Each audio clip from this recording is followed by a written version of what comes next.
The Dunbar Historic Neighborhood is clinging on to its history.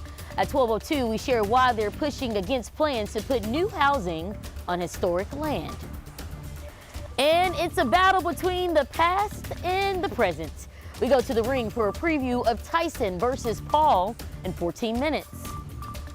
Plus, they were once friends, but tonight turned foes. We share what's at stake for two head coaches later at 12:22. Your THB 11 News at noon starts now.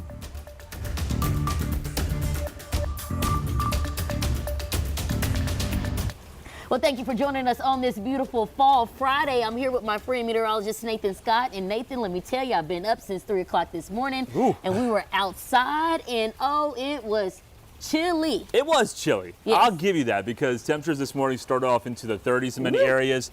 42 was the low at Little Rock. But things have changed.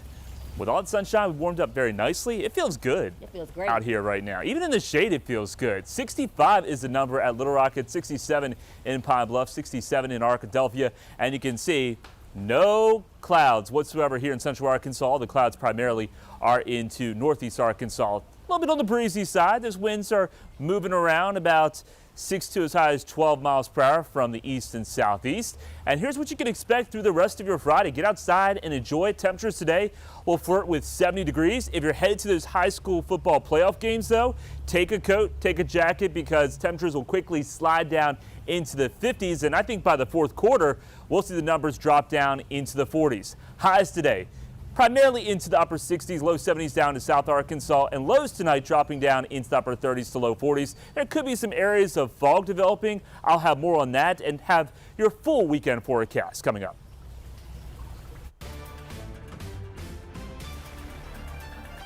President-elect Donald Trump continues to fill positions across his cabinet. Nicole Skanga reports on the challenges he could face with getting approval on some names. Welcome the President of the United States. President-elect Donald Trump enjoyed a black tie victory lap at his South Florida golf club Thursday night. We won the popular vote. Oh, I love that. He also praised Robert F. Kennedy Jr., his new pick for Secretary of Health and Human Services. There's no vaccine that is, safe and effective. Kennedy has a long record of criticizing vaccines and perpetuating false claims, including that vaccines cause autism. CBS News medical contributor Dr. Celine Gounder addressed that on CBS Mornings. Vaccines, to be very clear, do not cause autism. The, quote, research that claimed that vaccines caused autism was rife with ethical issues, was sloppy research. Dr. Gounder says an anti-vaccine approach has consequences for public health. Thursday, the CDC and World Health Organization reported measles cases around the world surged by 20% last year. More than 100,000 people died, most of them young children. Kennedy joins a list of cabinet picks who will test the new Republican Senate majority's loyalty to the president-elect. Senators are already expressing reservations about confirming Trump's choice for Attorney General, former Congressman Matt Gaetz. Some say they want to see the findings of a House Ethics Panel investigation into alleged sexual misconduct and drug use. I think there should not be any limitation on the Senate Judiciary Committee's investigation, including whatever the House Ethics Committee has generated. Trump's pick for Defense Secretary, Fox News host Pete Hegseth, is also in the spotlight. The Monterey, California Police Department has confirmed it investigated the Army veteran for an alleged sexual assault in 2017. No charges were filed, and Hegseth denies the allegations. Nicole Skanga, CBS News, Washington.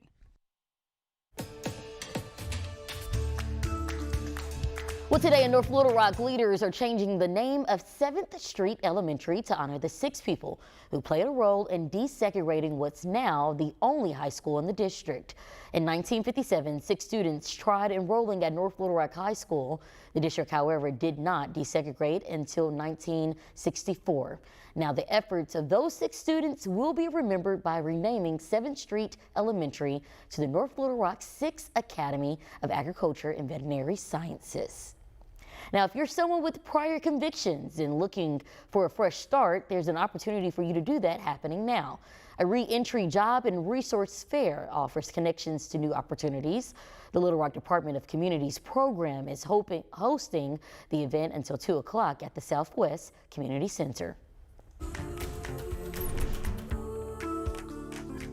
Members of Little Rock's historic Dunbar neighborhood are pushing back on developers in a fight to preserve its legacy.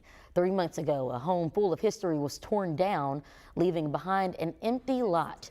Developers have since presented plans to commissioners wanting to build what they say is new, affordable, modern housing. But on Thursday, commissioners voted to strike down their proposal in favor of the Dunbar Historic Neighborhood Association and the Quapaw Quarter Association. This is a place that was the first for everything, and so we have to show homage, we have to show respect and honor.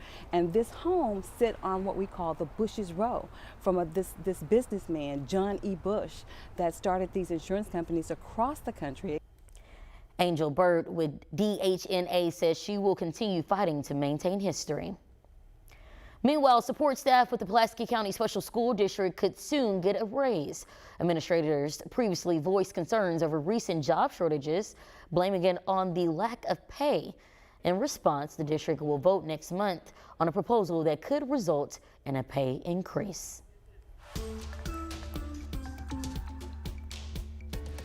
In your health headlines, you may find yourself indulging in more sugary treats this coming holiday season.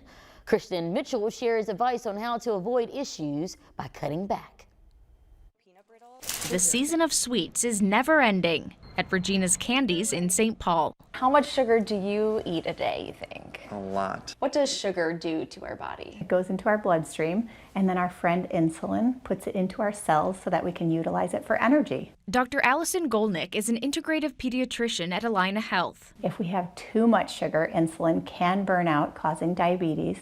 And if we have too much sugar, our body has to store it somewhere, so it gets stored as adipose tissue, contributing to obesity. How do you feel after you eat a lot of sugar?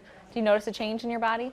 I think I get a hit of energy and then I get sleepy. How much sugar should we be consuming a day?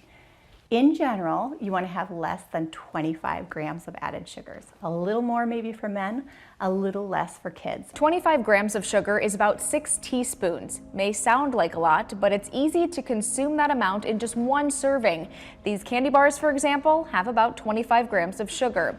And soda, an astounding 75 grams. So drinking one of these bottles would be about 3 times your daily limit. Diet or zero sugar labeled foods contain artificial sweeteners, which doctors say can be harmful too. The big whammy with these is that they're like 100 times as sweet as sugar. So they're training our taste buds to love sugar and want more and more and more. Dr. Golnick recommends pairing sweets with fiber or protein, eating a savory breakfast instead of sweet, and taking a walk after eating. I think there are more healthy things that are easy to grab instead of a cookie if you have discipline. Discipline and understanding often confusing nutrition labels can help set you up for sweet success. Kirsten Mitchell, CBS News. Well, if you spend too much time looking down on your phone, doctors warn you could put yourself at risk for something known as digital dementia. The average amount of time Americans spend using the internet is about 7 hours a day. With that, health leaders say the brain could experience symptoms like lowered focus ability, forgetfulness, and mood swings. Doctors especially want you to pay attention to children, as too much screen time could be harmful. We're wanting to end this week on a good note. We share one man's effort to keep a tree farm afloat in our first Feel Good Friday at 12:17. And the weather feels pretty good out there to close out the work week on our Friday. We'll see some fog for the start of your Saturday, more clouds on Sunday, even a small chance of rain, but our rain chances going up as we start off next week. More on that forecast coming up.